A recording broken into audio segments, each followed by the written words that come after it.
There is a murder investigation in the Bible. The victim, 30 men. The weapon, a bowl of stew. The suspect, a man who meant no harm. And the detective, a prophet who solved it in 30 seconds with flour. This is not a well-known story. It is 6 lines in the book of 2 Kings, chapter 4, verse 38. 6 lines that most people have never stopped to read because they sit between 2 bigger miracles, and nobody looks at what is between big things. But what is between the big things in this text is the most human story in the entire chapter. It involves a man who got up before dawn, walked into a dead field, found something he thought was food, brought it back, put it in a pot, and nearly killed everyone he was trying to feed. And the Bible never tells us his name. It never tells us what happened to him after. It just moves on, as if the important thing was never the mistake. It was what happened next. Sit down and be still. The ancient sage is about to reveal what has been hidden from you for a very long time. To understand this story, you need to understand what famine actually is, not hunger. Famine. The Hebrew word the text uses is ra'av. Ra'av does not mean empty plates. It means systemic collapse. It means the kind of hunger that changes how people think, that distorts judgment, that makes the available look like the sufficient. The story takes place at Gilgal, a site already heavy with meaning in Israelite history. It is where Joshua's army camped after crossing the Jordan. It is where the covenant was renewed after 40 years in the desert. And now, it is where a group of prophets are sitting around an empty pot, waiting, with a prophet named Elisha standing over them. Elisha is not a minor figure. He had asked for a double portion of the spirit of his master Elijah. He had parted the Jordan River with a cloak. He had purified poisoned water with salt. He had multiplied a widow's oil until her jars ran out. He had brought a dead boy back to life. This was the man looking at the empty pot. This was the man who turned to his disciples and said the words that set the story in motion. Put the large pot on. Make stew for the sons of the prophets. And then, one of them left. The text does not name him. It says, one of them. 3 words. One of them went into the field to gather herbs. Think about that for a moment. This is a man in a famine zone, going into a dead field, looking for something, anything, that could be food. He is not out there for himself. He is out there for the group, for the prophet, for the community he has joined. This is a man trying to contribute in the only way available to him. And he found a vine, a wild vine, and he filled his garment with its gourds. His garment, not a basket, not a sack. He folded his own robe and used it as a bag, because that was all he had. The plant he found has a name in Hebrew, pakwat. Scholars identify it as Citrullus colocynthus, a desert cucurbit. From the outside, it looks like a small watermelon. Green skin, round, abundant in a field where nothing else was growing.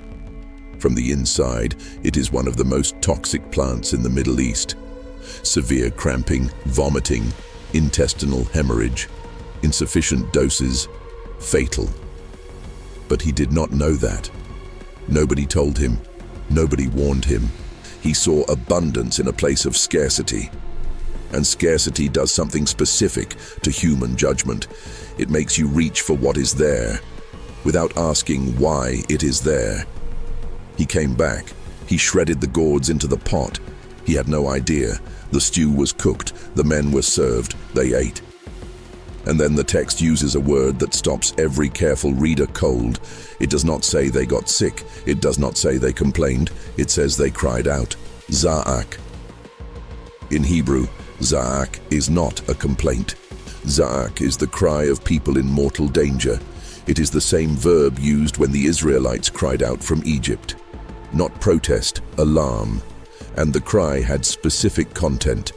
4 Hebrew words. Mawet basir, Isha Elohim. There is death in the pot, O man of God. Sit with that phrase for a moment. These are men who had given up everything to follow a prophet, who had been hungry for days, who finally had food in front of them, who tasted it and knew something is wrong, and they did not pray. They did not scatter. They called out to the man standing closest to God that they knew. Man of God, there is death in the pot. And Elisha did not panic. He did not deliver a sermon. He did not build an altar. He did not interrogate anyone. He asked for flour. That is it. He asked for flour, cast it into the pot, and said 2 words, serve the people. And the text says there was no longer anything harmful in the pot. Done. No explanation. No chemical process that reconciles flour with Citrullus colocynthis. Because the text is not making a chemical claim, it is making a different kind of claim. That in certain hands, in certain moments, certain gestures change the nature of things. But here is what the text does not say. It does not say the man who put the gourds in was punished. It does not say he was rebuked. It does not say Elisha turned to look at him.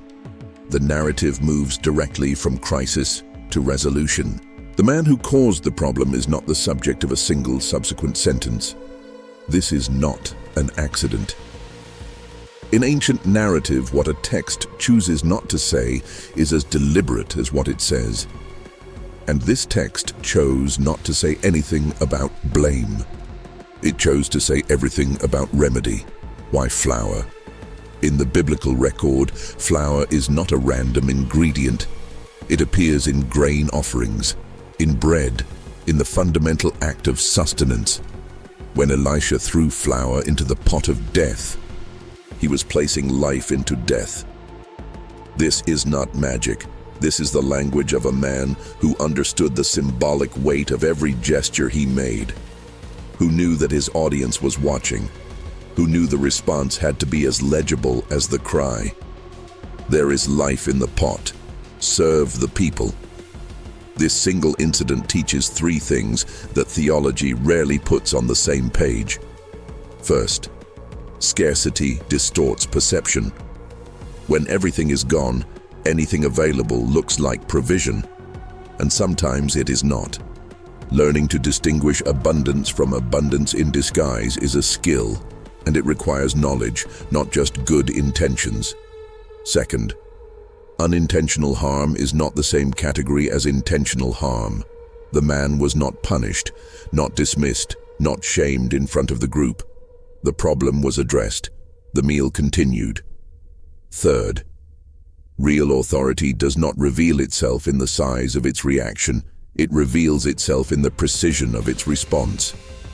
Elisha did not weep, did not rage, did not question God. He asked for flour and fixed it. Somewhere in ancient Judea, on a day of famine that most of us will never be able to fully imagine, a man with no name woke up before the others, walked out into a dead field, and came back with his robe full of what he thought was food. He was not evil, he was not careless, he was hungry and trying, and completely wrong about the one thing that mattered most in that moment. And the text, ancient, careful, deliberate, chose not to define him by that. It defined the moment by what Elisha did next, which is perhaps the most quietly radical statement in the entire chapter, that a person's worst unintentional mistake does not have to be the last word about them. The ancient sage has revealed what was hidden. What you do with it is yours to decide.